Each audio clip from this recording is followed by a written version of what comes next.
भगवान ही शक्ति है, भगवान मेरे साथ है, इसलिए सब अच्छा ही हो रहा है। राम राज्य में इंसाफ ही होता है, बुरे को बुरा, अच्छे को अच्छा ही मिलता है। ये विश्वास रखो कि हम राम राज्य में बैठे हैं, भगवान के राज्य में हम बैठे हैं, तो भगवान के राज्य में इंसाफ है, बेइंसाफ़ी नहीं है। राम राज्य में कभी भी बेइंसाफ़ी नहीं होती, इंसाफ ही इंसाफ होता है। और चूँकि हम राम राज्य में ही बैठे हैं, इसलिए सब अच्छा हो रहा है, कुछ भी बुरा नहीं हो रहा है। ये पूरा विश्वास करके बैठो। और शक्ति जो मिलती है भगवान से ही मिलती है, भगवान ही शक्ति है और वो भगवान मेरे साथ है। जब शक्ति जो है मेन वो ही मेरे साथ है, फिर मुझे किस बात का डर, कैसा घबराना, क्यों परेशान होना। ईश्वर तो अंग संग है, सदा मेरे साथ। अगर ये विश्वास हो जाएगा पक्का, भजन तो गा लेते हो, मुझे विश्वास है तू मेरे साथ है। तो अगर विश्वास है कि भगवान साथ है, तो अगर भगवान साथ है तो क्या तुम्हारा बुरा होने देगा? किसी के भी ज़रिए तुम्हारा बुरा नहीं होने देगा, और वो स्वयं भी तुम्हारा बुरा नहीं करेगा। उसका तुमसे विशेष प्रेम है, क्योंकि तुम भगवान के भक्त हो और तुम उसके अपने हो। सगी माँ भी अगर बच्चे को डांटती है, मारती है, कोई पनिशमेंट देती है, तो बच्चे की भलाई के लिए देती है ना। कोई उससे शत्रुता थोड़ी है उसको कि हम इसको दंड दें, इसका नुकसान कर दें। वो भी दंड देना, डांटना, मारना, वो सब उसके प्रेम का ही एक रूप है। तो परमात्मा की ओर से अगर कभी हमको थोड़ा कुछ दंड मिलता है, कोई नुकसान होता है, तो ये समझो हम परमात्मा के अपने स्वयं परमात्मा के बच्चे हैं। और ये जो परमात्मा मेरे संग, मेरे मन के विपरीत जो कुछ भी परिस्थिति भेज के मुझे दुख में डाल रहा है, तो ये भी भगवान का प्रेम है, इसमें मेरी भलाई छिपी हुई है। बच्चे को डांटना उसके लिए भलाई होती है, तो ईश्वर की ओर से कष्ट आना हमारे लिए भलाई होती है। तब हम भगवान को दोष नहीं देंगे। अज्ञानता में देते थे भगवान को दोष, ये भगवान ने बड़ी बेइंसाफ़ी की, ये भगवान ने मेरे साथ बहुत बुरा कर दिया। अब आप नहीं कह पाओगे, क्योंकि ज्ञान समझ में आया। जिसको सत असत अच्छी तरह से समझ में आ जाता है, अच्छा बुरा अपनी अच्छी तरह से समझ में आता है, तो तभी तो कहते हैं इसका विवेक जागृत है। विवेक जागृत होने के बाद ही क्या सही है क्या गलत है आपको समझ में आता है। ईश्वर जो करता है वो कभी गलत नहीं करता, तो उसके राज्य में इंसाफ है। अगर कोई बदकर्म करता है, बुरा कर्म करता है, तो उसको उसका फल बुरा मिलेगा, और जो अच्छा कर्म करता है उसको उसका फल अच्छा मिलेगा। जैसा बीज आप डालोगे धरती से, वैसा ही फल आपको मिलेगा। भगवान की प्रकृति में इंसाफ होगा, जैसा बीज डालते हो वैसे ही आपको मिल रहा है। परमात्मा के हुक्म से हो रहा है सारा कुछ। तो जो अगर बुरा करते हुए आपको दिखते भी हैं, तो आप ये समझ जाओ कि उनको उनका फल मिलने वाला है। भोगे बिन छूटे नहीं, कर्म गति बलवान। कर्मों का फल भोगे बिना कोई छूट नहीं सकता, छिप नहीं सकता। कहा जाता है कि जैसे किसी बड़े मैदान में बहुत सारी गायें घास चर रही हैं, चरागाह है, कोई मैदान है जहाँ पे बहुत सारी गायें हैं, घास चर रही हैं। आपको देखने में ज़्यादातर गाय सब एक सी लगेंगी। मान लो सारी गाय सफ़ेद रंग की हैं, तो आपको लगेगा सब गाय एक सी हैं। लेकिन उन्हीं भीड़ में गाय का जो बछड़ा होता है, गाय का जो बच्चा होता है, वो उस पूरी भीड़ में अपनी माँ को पहचान लेता है। उसको ढूंढते ढूंढते वो अपनी माँ तक पहुँच जाता है। उसके बीच में भी रास्ते में बहुत सारी गाय आती हैं। ऐसी भी गाय होती हैं जिनके अपने बछड़े हैं, वो चाहे तो किसी भी बछड़े किसी भी गाय का दूध पी सकते हैं, लेकिन वो ढूंढते ढूंढते अपनी माँ के पास जाता है। उसको पता चल जाता है कि मेरी माँ कहाँ है, खोज करता करता पहुँच जाएगा। ऐसे ही हमारे किए हुए कर्मों का फल हमको खोजते खोजते हम तक पहुँच जाता है। हम चाहे कहीं भी हो, किसी भी लोक में हो, किसी भी योनि में हो, कहीं भी हो, दुनिया के किसी भी कोने में हो, लेकिन वहाँ हमारे कर्मों का फल हमको ढूंढता ढूंढता पहुँच जाएगा। आप सोचो कि इस घर में रह के मेरे को फल मिल रहा है, मैं किसी और घर में चला जाऊँ, वहाँ पे फल मुझे नहीं मिलेगा। इन लोगों के बीच में रहता हूँ तो कष्ट मिल रहा है, किसी और लोग के बीच में रहूँ तो शायद कष्ट नहीं मिलेगा।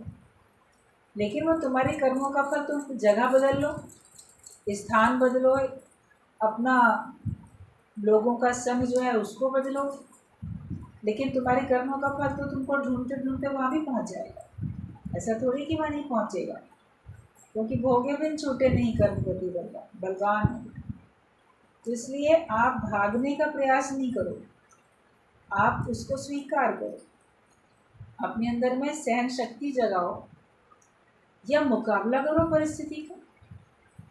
अभी कोई शत्रु आए आपके सामने तो आप उसको देख के भागने लगो तो आप डर गए, कायर हो, लेकिन उसका आप मुकाबला करो तब तो आप शक्तिशाली कहलाओगे, बहादुर तभी हो।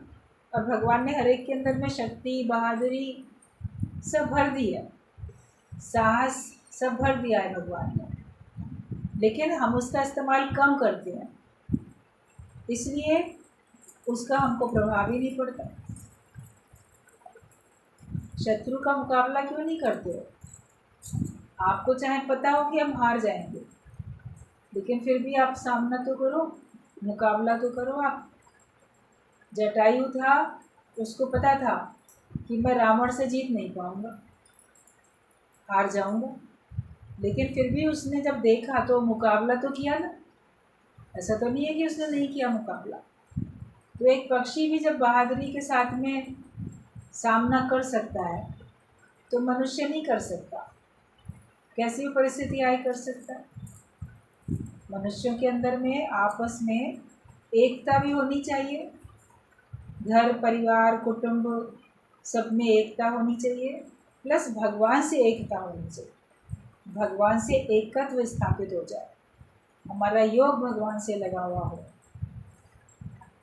जब भगवान से हमारा योग लगा है, भगवान से हम मिलके एक हो चुके हैं, तब फिर हम हर प्रकार की परिस्थिति का सामना कर पाए। अपने को अकेला समझते हो तो आप कमज़ोर पड़ जाते हो, लेकिन जब ईश्वर मेरे संग है, वो आपको पक्का विश्वास होगा, तो फिर आप बड़ी से बड़ी परिस्थिति का सामना कर सकते हो और उसमें आप जीतोगे भी, सफल भी हो जाओ। अपने अंदर की क्षमताओं को बढ़ाते जाओ, अपने अंदर की शक्तियों को बढ़ाते चले जाओ, अपनी योग्यता को बढ़ाते चले जाओ और अपने को अधिक ज्ञानवान बनाते चले जाओ। स्वयं से मेहनत करो। जो भी बात चल रही थी कि ब्लैक बोर्ड के ऊपर एक लकीर खींची और कहा इसको बिना मिटाए बिना छुए छोटा कर दो, तो सारे बच्चे एक दूसरे का मुंह ताकने लगे, तो ऐसा कैसे हो सकता है? इसको बिना मिटाए बिना टच करे हम छोटा कैसे कर देंगे? जितनी बड़ी है इसको छोटा करना है। सब सोच में पड़ गए थे। तो एक बुद्धिमान बच्चा आगे बढ़ा, उसने उस लकीर के बराबर में उससे कहीं ज़्यादा लंबी दूसरी लाइन खींच दी, तो ऑटोमेटिक वो छोटी हो गई ना। उसको छूना भी नहीं पड़ा, उसको मिटाना भी नहीं पड़ा, मगर उसके बराबर में एक दूसरी बड़ी रेखा खींच दी गई। फिर जो लोग देखेंगे तो बोलेंगे ये छोटी है, ये बड़ी, वो अपने आप छोटी हो गई। आप दूसरे को मिटा के छोटा करना चाहते हो, ये कम हो जाए, इसका प्रभाव कम हो जाए, इसका नुकसान हो जाए, मिटाना चाहते हो। लेकिन गुरु का कहना होता है कि तुम अपनी योग्यता बढ़ाओ, अपने को उससे अधिक श्रेष्ठ, उससे अधिक महान बनाओ, तो ऑटोमेटिकली तुम्हारे सामने जब वो होगा तो तुम ज़्यादा बड़े कहलाओगे। वो लकीर बराबर में है तो वो छोटी कहलाने लगी ना। तो तुम अपने को इतना ऊंचा, इतना श्रेष्ठ बना लो कि तुम्हारे सामने अगर दूसरा होगा तो वो ऑटोमेटिक तुमसे कम हो जाएगा, कम कहलाएगा, क्योंकि तुमने अपनी योग्यता को बहुत ऊंचा बढ़ा दिया, अपनी क्षमताओं को बहुत ऊंचा बड़ा कर दिया। तुमने अपने आप को अधिक शक्तिशाली, अधिक ज्ञानवान बना लिया। संत के सामने, सच्चे ब्रह्म ज्ञानी के सामने सब उससे कम होते हैं। राजा भी उनके चरण स्पर्श करते हैं। उन्होंने दूसरों को, हर एक को थोड़ी मिटाया, उन्होंने केवल अपने को महान बनाया। जो ईश्वर से लग जाता है, उसका योग जिसका लग जाता है, वो महानता को प्राप्त हो जाता है। ईश्वरीय गुण, सारी शक्तियाँ, दैवी गुण उसके अंदर आते चले जाते हैं। इसलिए फोकस अपने आप पे करो, ध्यान अपने पे रखो, अपने आप को ऊंचा उठाते जाओ, अपने आप को ज्ञानवान बनाते जाओ। यही एक हमारा काम है, दूसरा हमको कोई और काम नहीं करना। और बाकी कर्म का हिसाब किताब, बुरे को बुरा, अच्छे को अच्छा ही मिलता है। जो जैसा करता है उसको वैसा ही मिलता है। उसके लिए हम क्यों सोचें, हम क्यों विचारें, इसको इसका फल क्यों नहीं मिलता है, इसको इसका फल कब मिलेगा, हम इसको इसका फल दे दें, हम इसको इसका दंड दे दें।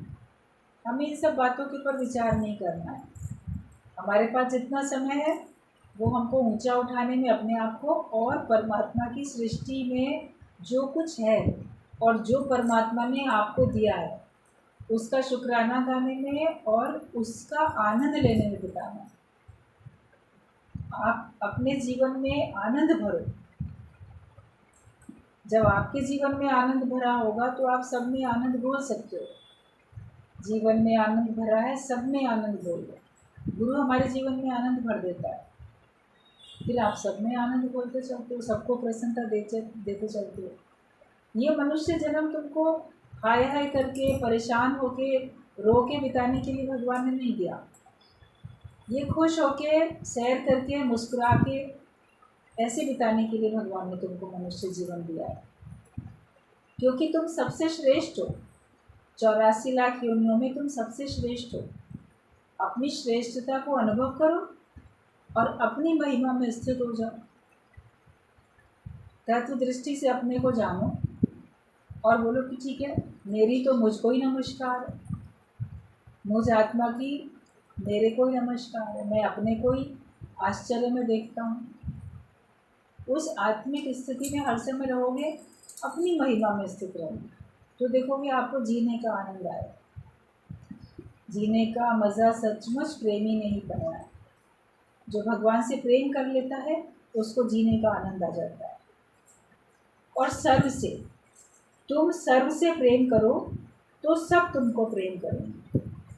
अपने अंदर प्रेम भरो तो तुम सर्व से प्रेम करो। किसी एक को किया, एक को नहीं किया, किसी को कम किया, किसी को अधिक किया। भगवान ने तुमको सबको बराबर सब कुछ दिया है। मनुष्य शरीर सबको बराबर है, उसमें योग्यताएं भगवान ने सबके अंदर भरी हैं। कम अधिक आप लोग अपने हिसाब से करते रहते हो, उसको बढ़ाते जाओ और प्रेम तो सबको करते चले जाओ। उसमें कोई घाटा नहीं है, उसमें कोई नुकसान नहीं है। सर्व से प्रेम करोगे तो सब तुमको प्रेम करेंगे। सब अच्छा ही अच्छा है, सबके अंदर भगवान ही बैठा है। तुम भगवान देखकर खुशी करो, सबके अंदर भगवान है विराजमान। तुम सबके अंदर भगवान नहीं देखते, इसलिए तुमको सबको देख कर खुशी नहीं होती है। ब्रह्मज्ञानी जिसको देखता है उसको देख के उसका मन खुश होता है, क्योंकि वो नाम रूप नहीं देखता, वो संबंध नहीं देखता, वो भगवान को देखता है कि वाह भगवान, इसके अंदर भी तू है, इसके अंदर भी तू है, तू इस रूप में, तू उस रूप में। वो सब में भगवान देख के खुश रहता है। ऐसी निगाह बनाओ कि तुमको हर जगह भगवान दिखे। जिस ओर जहाँ देखो तुम भगवान को ही देखो। ये भगवान देखने वाली दृष्टि हमको गुरु से मिलती है, उसको लें और फिर उसका इस्तेमाल करें सब तरफ भगवान देखने में। जो सबके अंदर भगवान बैठा है, तुम उस भगवान को देखकर खुशी करो। भगवान नहीं देखोगे तो दुखी सुखी होते रहोगे। अगर आप भगवान नहीं देखोगे तो आप दुखी सुखी होगे। लेकिन भगवान देखोगे तो आप हमेशा आनंद में रहोगे, हमेशा खुश रहोगे, आपका सुख कभी जाएगा नहीं। जो सुख आए फिर नहीं जाए उसका करो विचार, उसका विचार नहीं करते हो, और उसी का ही विचार नहीं है, तुम अज्ञानता में हो तो बस उसका विचार नहीं करते कि ऐसा सुख ले लूँ जो जाए नहीं कभी, कैसे मिलेगा वो, ये तो विचार करो। तो भगवान अगर नहीं देखोगे तो तुम दुखी सुखी होते रहोगे। एक राजा ने शराब के नशे में वजीर का ड्रेस पहन लिया तो एक दुश्मन ने उसे मार दिया। तू भी मरता है जब अपने राजा पने को भूलता है। राजा भगवान देह बनकर आए, गुरु आकर तुमको जागृत करता है। दृष्टांत है कि एक राजा ने एक बार बहुत नशा कर लिया, इतना नशे में रात में वो महल में चक्कर लगाने आया नशे में राजा। तो जो चौकीदार था दरबान उसके महल के दरवाजे पे, उसको कहता है कि ये अपने कपड़े मुझे दो, ये तो मैं पहनूंगा।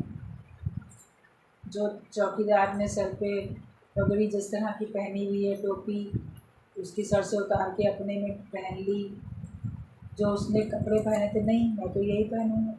तो राजा की आज्ञा, उसने उतार के दे दिया कि अपनी शर्ट वगैरह जो उसने ड्रेस थी उसकी, तो उसने वो चौकीदार की ड्रेस पहन ली नशे में। था राजा लेकिन चौकीदार की ड्रेस पहन के चौकीदार की जगह पे खड़ा हो गया।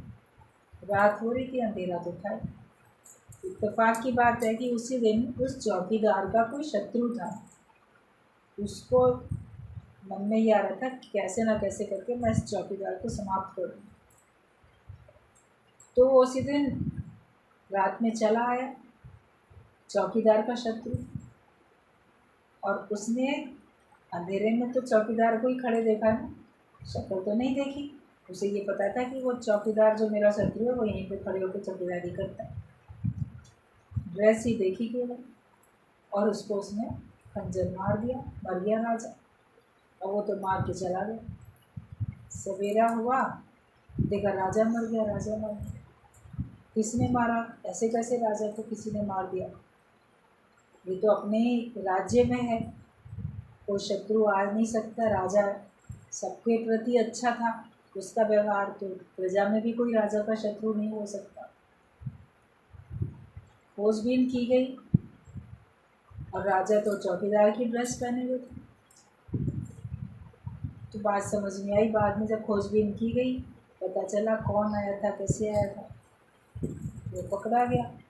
अब उसने तो ये कहा ना, मैंने तो चौकीदार की ड्रेस देख के चौकीदार समझ के मारा, राजा समझ के थोड़ी मारा। तो राजा क्यों मरा? क्योंकि अपने राजसी वस्त्र हटा के चौकीदार के वस्त्र उसने पहन लिए, इसीलिए उसको शत्रु ने आके मार दिया। हम भी हैं तो राजा, हैं तो भगवान, हैं तो आत्मा, लेकिन वो चोला अपने आप से हटा के देह मान के बैठ जाते, नाम रूप मान के देह मान के बैठ जाते, चौकीदारी करने लगते हैं। हर व्यक्ति देखो, एक दूसरे की, इधर की वो घर की, इधर की वो सब की, क्या कर रहा है? एक गुलामी, एक चौकीदारी तो कर रहा है, बंधन में पड़ा है। तो फिर काल भी आके उसी को मार के जाता है। लेकिन जो अपने आत्मिक निश्चय में रहेगा उसको तो काल भी नहीं मार सकता। क्या करेगा यमराज? जिन्होंने मन मार लिया, जिन्होंने अपने को गुम कर दिया, मिटा दिया, जो आत्मिक रूप में आ चुके हैं, उनको तो यमराज भी नहीं मार सकता। तो अगर तुम अपने महिमा में स्थित रहो, मैं क्या नहीं, तत्व से अपने को जानो और अपनी उस महिमा में स्थित रहो, तो फिर आपका कोई नुकसान नहीं पहुंचा सकता। ना आपका मन, ना आपकी बुद्धि, ना आपका स्वभाव, ना दूसरा कोई, माया का प्रभाव भी आपके ऊपर नहीं पड़ सकता, क्योंकि आप अपनी महिमा में स्थित हो। इसलिए हर समय अपने सच्चे स्वरूप में ही रहना है। वही एक सीख हमको गुरु से मिलती है, उसी को हमको देखना है। हम हैं भगवान, और फिर बार बार अपना भगवान को ना भूल के अपने को देह भाव में ले आते हैं, तो इसीलिए हमारा नुकसान होता है। गुरु हमें आके जागृत करता है, तुम नशे में हो तो समझ रहे हो ये माया का नशा गुरु उतारता है, तब फिर आप देखोगे कि आपका नुकसान नहीं होता है, नुकसान से बच जाते हो। गुरु आकर जागृत करता है, मैं तो शाहों का शाह हूँ, अभी मन के अधीन है, फिर मन तुम्हारे अधीन हो जाएगा। जब तुम ज्ञानवान बनोगे तो ये मन तुम्हारे अधीन हो जाएगा, वरना तो अभी तुम मन के अधीन हो। जैसा मन चाहता है वैसे तुम कार्य करते हो, जैसा मन तुमको नाचना चाहता है वैसे ही तुम नाचते हो। लेकिन जब ज्ञानवान बनोगे तो ये मन तुम्हारे अधीन होगा, तुम जैसा मन को आदेश करोगे वैसे ही तुम्हारा मन सोचेगा, विचारेगा, तुमको सलाह देगा। जैसा जहाँ तुम चाहोगे वैसे ही वहाँ मन तुम्हारा जाएगा। ये अभी तो तुम मन के अधीन हो, फिर मन तुम्हारे अधीन हो जाएगा। गुलामों की गुलामी कर रहे हो, तुम गुलामों की गुलामी कर रहे हो। माया में जितने लोग हैं सब गुलाम हैं, माया के ही गुलाम हैं और अपने स्वभाव के गुलाम हैं। तो हम क्या कर रहे हैं, हम उन्हीं सांसारिक लोगों की, अज्ञानी लोगों की ही तो गुलामी कर रहे हैं। गुलामी करनी तो शहंशाह की करो, गुलामों की गुलामी क्यों करते हो? मतलब अगर तुमको चाकर बनना है, सेवक बनना है, तो भगवान का बनो जो शहंशाह है। तुम तो संसार वालों के अधीन हो के उनकी गुलामी करते हो जो कि खुद ही गुलाम है। वो भी तो अपने स्वभाव के, मन के, इंद्रियों के, माया के सबके गुलाम हैं। तो तुम गुलामों के भी गुलाम होके बैठे हो।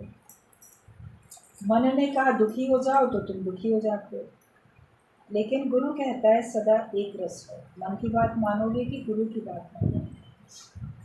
हमेशा ज्ञानवान हो, गुरुवान हो तो गुरु की बात मानो। गुरु बोलता है हमेशा खुश रहो, तो खुश रहो, फिर दुखी क्यों होते हो? मन ही तुमसे कहता है दुखी हो जाओ तो तुम दुखी हो जाते हो।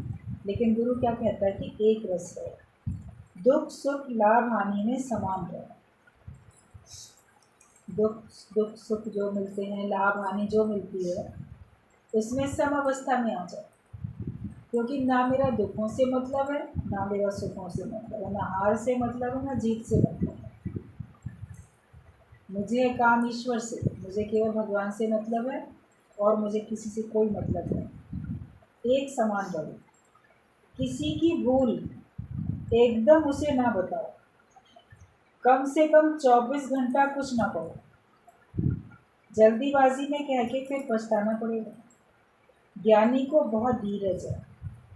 आपको किसी की कोई भूल दिखती है तो आप उसी समय उसको टोकते हो, उसी समय कहते हो। गुरु जी का तो कहना होता था किसी की कोई भूल है तो उसको 8 दिन के बाद बताओ। अभी तो लिख के बताया कि चलो ठीक है 24 घंटे बाद ही बता दो, 8 दिन तक का तुमसे इंतजार नहीं होता है तो। लेकिन उसी समय तो नहीं बात करो ना। जैसे ही किसकी मिस्टेक देखी तुरंत जाके उसको बोलना शुरू कर देते हो, तुरंत उसको अपने पास बुला के उसको टोकना शुरू कर देते हो। तो इससे बात बिगड़ती है। धीरज के साथ पहले तुम भी रियलाइज़ करो दूसरा ये मिस्टेक क्यों कर रहा है, उसके पीछे कारण क्या है। फिर उस कारण को दूर करने के लिए आप उसको अपना बना के प्रेम पूर्वक तब तुम उसको बात करो, उसको सुधारने के लिए बात करो।